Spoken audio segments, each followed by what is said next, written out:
여러분 안녕하십니까? KBC 8시 뉴스입니다. 광주 전남 지역에 사흘간 최대 300mm가 넘는 많은 비가 내렸습니다.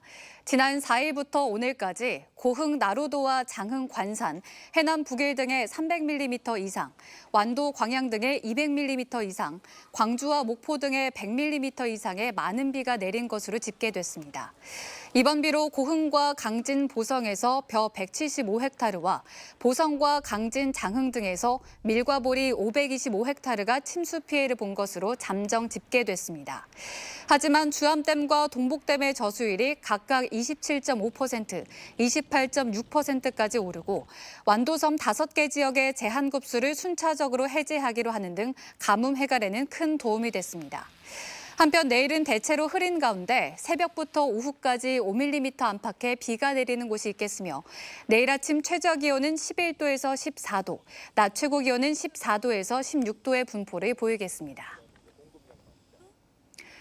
밤사이 내린 폭우로 오늘도 곳곳에서 사고가 잇따랐습니다.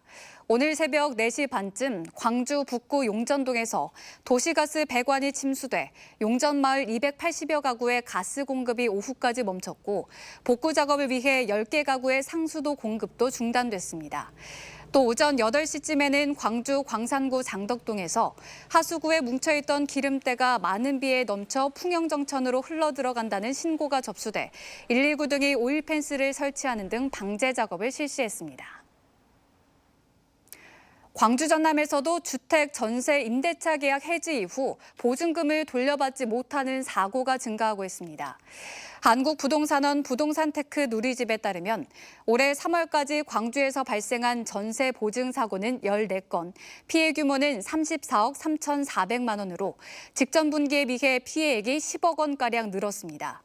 전남에서도 3월까지 26건, 23억 8천여만 원의 피해가 발생해 직전 분기에 비해 피해 건수는 3배 이상, 피해액은 77%가량 늘었습니다. 특히 광양에서 전세 보증 사고가 20여 건으로 전체의 76%를 차지하는 것으로 나타났습니다. 전국 최대차 주산지 보성에서는 최근 햇녹차 수확이 한창입니다. 특히 푸른 녹차밭을 배경으로 개최되고 있는 세계차 엑스포도 큰 관심을 끌고 있는데요. 이렇듯 전남 곳곳에서 개최 중인 다양한 봄 축제들이 관람객들을 사로잡고 있습니다. 이계혁 기자가 보도합니다. 연두빛으로 물든 드넓은 녹차밭. 겨울을 이겨내고 돋아난 푸른 찻잎을 따는 농민들의 손길이 분주합니다. 5월은 1년 중 가장 좋은 녹차를 수확하는 시기입니다. 이 시기에 맞춰 보성 세계차 엑스포도 개최되고 있습니다. 지난달 29일 개막한 엑스포에서는 세계 각국의 차 문화를 경험할 수 있고 차 만들기와 녹차 경매 등 다양한 체험도 할 수 있습니다. 찻잎을 직접 따고 차를 만들어 보면서 푸른 휴식에 빠져봅니다. 쭉 내가 체험을 하면서 이것을 녹차 마신다라고 생각하니까 그 향을 이제서 느끼겠어요.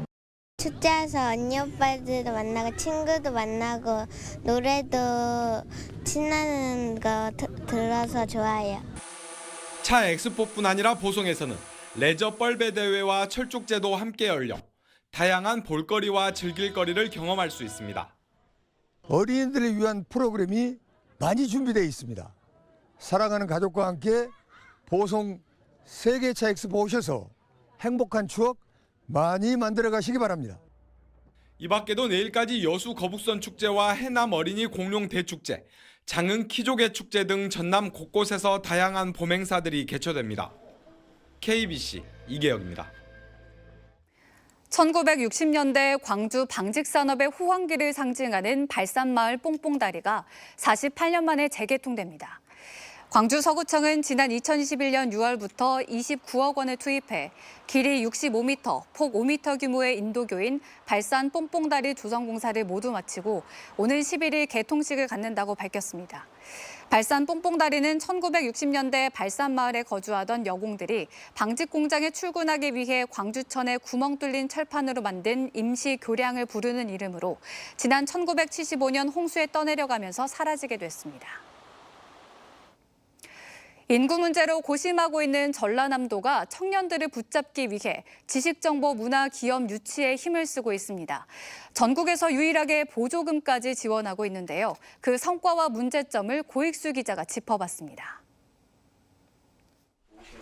청년 창업자인 이민성 대표는 지난 2015년 한정과 협력 기업들의 이전 소식을 듣고 4년여의 준비 끝에 2019년 광주 전남 혁신도시에 문을 열었습니다.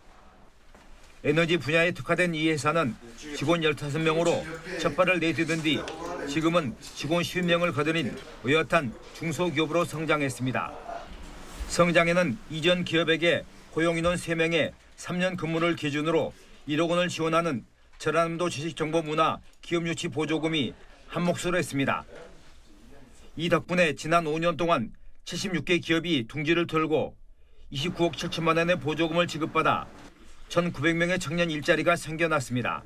지식정보문화 기업은 규모는 크지 않지만 청년들이 선호하는 일자리가 많아 젊은 층 인구를 붙잡을 수 있습니다. 이 사업은 민선 8기 들어서도 계속 이어져 최근 10개의 기업과 투자 협약이 이루어졌습니다. 이 같은 성과에도 불구하고 한계도 드러나고 있습니다. 지역에 쓸만한 인재들이 수도권으로 빠져나가 원하는 인력을 제때 구하기가 쉽지 않다는 점입니다. 실제로 광주만큼 그런 인큐베이팅 시설이 돼 있는 교육기관이 없다 보니까요. 시초 유입을 광주에서 받는 과정에서 아무래도 거리상이라든지 물리적인 환경 때문에 구인난에 좀 많이 힘들고 있습니다. 직원들의 정규여건 기반이 취약한 점도 전문 인력을 확실하게 잡아둘 수 없는 불안한 요소입니다. 광주에서만 회사를 다니다 보니까 나주로 처음 출퇴근하는 게 조금 차량 유지비나 이런 부분이 비용이 제가 생각했던 것보다 많이 나와서 청년 일자리 창출로 지역과 기업이 상생할 수 있는 모델을 제시하고 있는 지식정보문화 보조금 지원 사업. 지역인재 유출 문제를 보완한다면 지역 소멸 위기에서 벗어날 수 있는 하나의 대안이 될 수도 있어 보입니다. KBC 고익수입니다.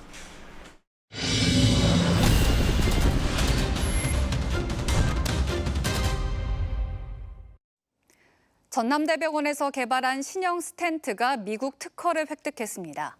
전남대병원은 순환기내과 정명호 교수와 전남대 한국심혈관 스텐트 연구소가 함께 개발한 심장혈관 비폴리머 타크로리무스 약물 용출 스텐트가 지난달 23일 미국 특허 등록이 결정됐다고 밝혔습니다.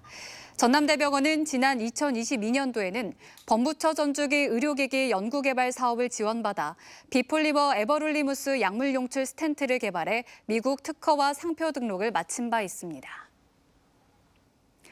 전라남도가 장애인의 디지털 정보 격차를 줄이기 위해 올해 정보통신 보조기 270대를 보급합니다.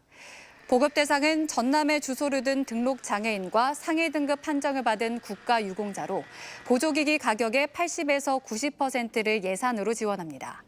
보조기기는 시각 장애인을 위한 점자 정보 단말기와 지체 뇌병변 장애인을 위한 독서 보조기, 청각 언어 장애인을 위한 음성 증폭기 등입니다.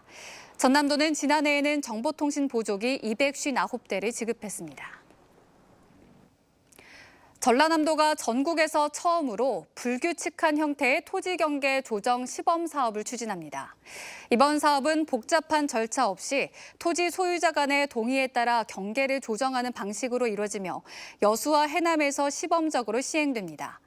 토지 경계를 바로잡기 위해선 면적 분할 후 소유권 이전 절차 등 7개 단계를 거쳐야 합니다.